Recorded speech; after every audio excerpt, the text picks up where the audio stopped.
அவன் அவள் அவன் வண்ண நிலவன். அன்றன்றுள்ள எங்கள் அப்பத்தை இன்று எங்களுக்குத் தாரும். எங்களுக்கு விரோதமாய் குற்றம் செய்கிறவர்களை நாங்கள் மன்னிக்கிறது போல எங்கள் குற்றத்தை நீர் எங்களுக்கு மன்னியும். எங்களை சோதனைக்கு உட்படுத்தாமல் தீமையினின்று இரட்சித்துக் கொள்ளும். ராஜ்யமும் வல்லமையும் மகிமையும் என்றென்றைக்கும் உம்முடையவைகளே. ஆமேன். ஜெபம் சொல்லி முடித்ததும் அத்தை உடனே எழுந்திருக்கவில்லை. கண்கள் இன்னும் மூடியே இருந்தன. இத்தனை வயதிலும் அத்தையால் ஜெபத்துக்கு முழந்தாள் படியிட்டு நிற்க முடிகிறது. பரிமளா அத்தை எழுந்த பிறகே எழுந்திருப்பாள். ஆனால் அவள் புருஷன் யோசுவாவும் மகள் பெற்றியும் எப்போதும் ஜெபம் முடியும் என்று இருந்த மாதிரியே உடனே எழுந்து பக்கத்து அறைக்கு போய்விடுவார்கள். சின்னவன் ஆசீர் இரவு ஜெபத்துக்கு ஒரு நாளும் இருக்கவே மாட்டான். அவனுக்கு 8 மணி ஆகிவிட்டால் தூக்கம் வந்துவிடும். அத்தையின் கண்கள் இன்னமும் மூடியே இருந்தன. முகத்தில் துயரத்தின் சாயை படிந்திருந்தது. அத்தையின் ஜெபம் பூராவும் பெரிய அத்தானை பற்றித்தான். பெரிய அத்தான் இன்னும் வீட்டுக்கு வரவில்லை. அநேகமாக ஊரே அடங்கி போய்விட்டது. எங்காவது குரைக்கும் நாய்கள், எப்போதாவது கேட்கும் சைக்கிள் மணிச்சத்தம், இவற்றை தவிர எந்த சத்தமும் இல்லை. புறவாசல் கதவை திறந்தால் தோட்டத்தில் பனை ஓலைகள் காற்றில் உராயும் சத்தத்தை விட்டு விட்டு கேட்கலாம். பரிமளாவும் பெரிய அத்தானுக்காக கர்த்தரிடம் வேண்டிக் கொண்டாள். அவளுக்கு அத்தையைப் போல கடவுள் நம் ஜெபத்துக்கு என்றாவது செவிமடிப்பார் என்ற நம்பிக்கை இருந்தது. இயேசு சுவாமி அவளுக்கு எவ்வளவோ நன்மைகளை செய்திருக்கிறார். அவளுடைய வேண்டுதல்களை நிறைவேற்றி வைத்திருக்கிறார். பெரிய அத்தானை நல்ல வழியில் மனம் திருப்புவார் என்ற நம்பிக்கை அவளுக்கு திடமாயிருந்தது. பரிமளா என்று இயேசுவா கூப்பிட்டான். அவனுடைய ஆத்திரம் அவளுக்கு தெரியாததல்ல. ஜெபம் முடிந்ததும் அவள் உடனே வந்துவிட வேண்டும். ஆனால் பரிமளாவால் அப்படி செய்ய முடியாது. அவள் அத்தை படுத்த பிறகுதான் தன் புருஷனிடம் போவாள். திரும்பி பார்த்தால் தலையை சுற்றி போட்டிருந்த சேலை முந்தானை நழுவி கொண்டை மீது விழுந்தது. அலங்காரம் மருமகளை பார்க்க திரும்பினாள். பரிமளா, நீ இன்னும் போகலையா? போமா என்றாள். மங்கலான வெளிச்சத்தில் அத்தையின் முகத்தை பார்த்தாள். கண்கள் கலங்கியிருந்தன. இல்லை அத்தை, நீங்கள் படுத்ததுக்கப்புறம் நான் போகிறேன் என்று சொல்லிக்கொண்டே எழுந்திருந்து அத்தைக்கு பக்கத்தில் போனாள். அலங்காரம் பிரியத்தோடு பரிமளாவின் தலையை வருடி கொடுத்தாள். தன் நெஞ்சோடு சேர்த்து இழுத்து அவள் தலைவகத்தில் முத்தமிட்டாள். இவ்வளவு அருமையான மருமகளை கொடுத்து ஆசீர்வதித்த கர்த்தர் திருஷ்டி மாதிரி எனக்கு மூத்த மகனை கொடுத்துட்டாரே என்றாள் அலங்காரம். அப்படியெல்லாம் சொல்லாதீங்க அத்தை. பெரிய அத்தானை மாதிரி தங்கமான மனசு யாருக்கு உண்டு? அவங்களுக்கு என்ன குறைச்சல்? அவங்க எழுதுகிற கவிதையை படிச்சுட்டு எத்தனை பேர் அவங்களை பாராட்டுறாங்க, எவ்வளோ பேர் லெட்டர் எழுதுகிறாங்க என்றாள் பரிமளா. ஆண்டவரை கணம் பண்ணாமல் கவிதை எழுதி என்னமா பிரயோஜனம்? கவிதை எழுதி சேராதவங்களோட சேர்ந்து குடிச்சு கெட்டிழிஞ்சு போகிறானே.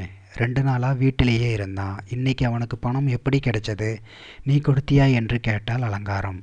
அதற்கு பரிமளா ஒன்றும் சொல்லவில்லை. தலையை குனிந்து கொண்டு நின்றாள். நீயானா அவன் கேட்டதுமே மறுபேச்சு பேசாமல் துட்டை தூக்கி கொடுத்துட்றதே. உன் புருஷங்காரனும் அப்படி இப்படின்னு அவனை சத்தம் போட்டுக்கிட்டு இந்தா போ, கடைசியில் இந்தா போ, உன்னையெல்லாம் திருத்தவே முடியாதுன்னு தத்துவம் பேசிக்கிட்டே துட்டை எடுத்து கொடுத்துருவான். நீங்கள் 2 பேரும் சேர்ந்து தான் அவனை கெடுத்தீங்கன்னே சொல்வேன் என்று ஆற்றாமையோடு சொன்னாள் அலங்காரம். இந்த மாதிரி நேரங்களில் பரிமளா ஒன்றுமே பேச மாட்டாள். ஜன்னல் கதவு கொக்கி காற்றில் அசைந்து ஆடியது. அத்தையை அவளுடைய அறையில் கொண்டு போய் விட்டாள்.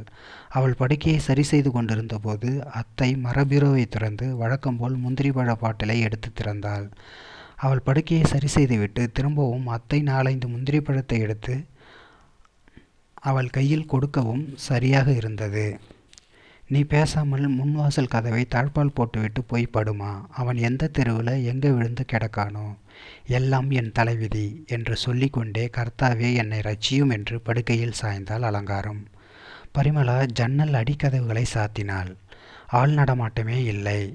ஃபேனை போட்டாள். விடிவிளக்கு சுவிட்சை போட்டுவிட்டு கதவு பக்கம் போகும்போது அத்தை, பரிமளா நீ பேசாமல் படு, அவன் வந்து கதவை தட்டினா நானே திறந்து விடுகிறேன் என்றாள். சரியத்த என்று சொல்லிவிட்டு கதவை வெறுமனே லேசாக மூடினாள். எதிரறையை பார்த்தேன். விளக்கு அணைந்திருந்தது. விடிவிளக்கு வெளிச்சம் மட்டும் மங்கலாக தெரிந்தது. கூடவே ஃபேன் ஓடிக்கொண்டிருக்கிற சத்தமும் கேட்டது. யோசவாவும் பெட்ரியும் படுத்துவிட்டார்கள் போல. பெட்ரிக்கு அவள் பக்கத்தில் படுத்தால்தான் தூக்கம் வரும்.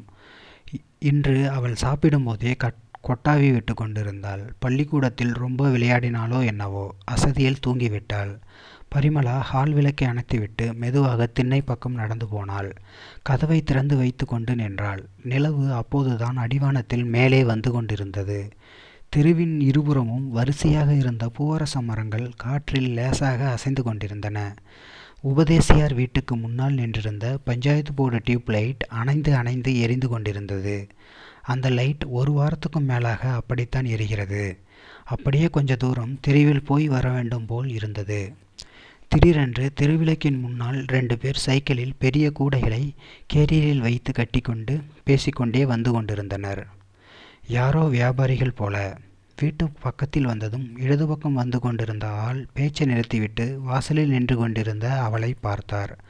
அவர் பேச்சு நின்றதை பார்த்து கூட வந்தவரும் திரும்பி பார்த்தார். வீட்டை தாண்டியதும் அவர்களுடைய பேச்சு மறுபடியும் தொடர்ந்தது. அந்த ராத்திரி நேரத்து தெருவை வைத்து பெரியாத்தான் எழுதியிருந்த கவிதை வரிகள் அவள் நினைவுக்கு வந்தன. சிறிது நேரம் தெருவையே பார்த்து கொண்டு நின்று கொண்டிருந்தாள். பிறகு கதவை தாளிட்டுவிட்டு போய் படுத்தாள்.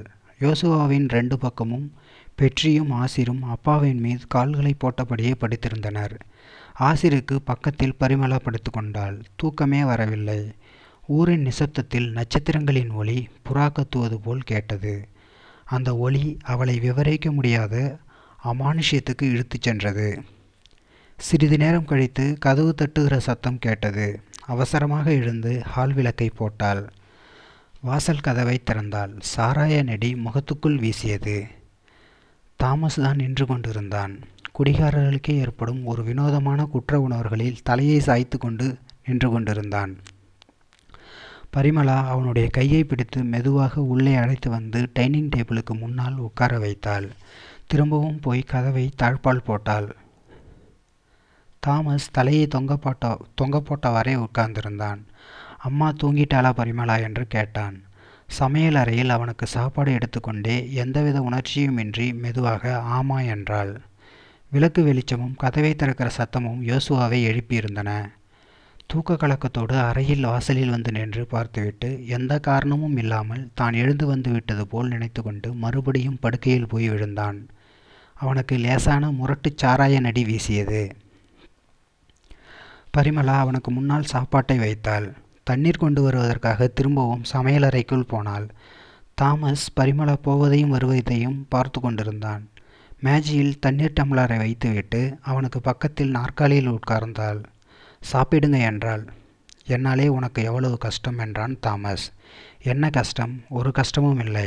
எதையாவது நினச்சி மனசை கஷ்டப்படுத்திக்காம பேசாமல் சாப்பிடுங்க என்று பிரியத்தோடு அவனை பார்த்து சொன்னாள். நான் வேணும்னா கையில் உருட்டி போடட்டுமா என்று கேட்டுக்கொண்டே சோற்றை எடுக்க போனாள். அதற்குள் அவன் தட்டை தன் பக்கம் இழுத்து கொண்டான். கண்களில் கண்ணீர் தேங்கிவிட்டது.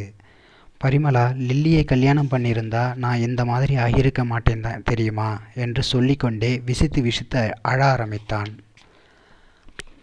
அவள் அவனுக்கு பக்கத்தில் நெருங்கி உட்கார்ந்து தன் சேலை முந்தானையால் அவன் கண்களை துடைத்தாள். எதுக்கு இப்போ அந்த பழைய கதையெல்லாம்? பேசாம சாப்பிடுங்க அத்தான் என்றாள்.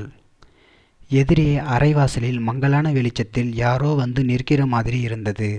சோற்றை உருட்டி அவன் கைகளில் போட்டுக்கொண்டே கண்களை இடுக்கிக் கொண்டு பார்த்தாள். யோசுவாதான். கொஞ்ச நேரம் அரைவாசலிலே நின்று பார்த்துவிட்டு உள்ளே போய்விட்டான். தாமஸுக்கு சாப்பாடு கொடுத்து அவனை படுக்க வைத்துவிட்டு அறைக்குள் வந்து படுத்தாள். யோசுவா தூங்குகிறானா விழித்திருக்கானா என்று தெரியவில்லை. கொஞ்ச நேரம் கட்டிலேயே உட்கார்ந்திருந்தாள். படுக்கவில்லை. திடீரென்று கட்டில் அசைந்தது. சோர் பக்கமாக திரும்பி படுத்திருந்த யோசுவா படுத்திருந்தபடியே தலையை திருப்பி, அவனுக்கு செய்ய வேண்டிய பணிவிடை எல்லாம் செஞ்சாச்சு இல்லை, பிறகு இன்னும் எதுக்கு உட்கார்ந்திருக்க, பேசாம படு என்றான். அவன் சொன்ன விதத்திலே ஒரு விதமான பொறாமை இருந்தது. பரிமளா ஒன்றும் சொல்லவில்லை.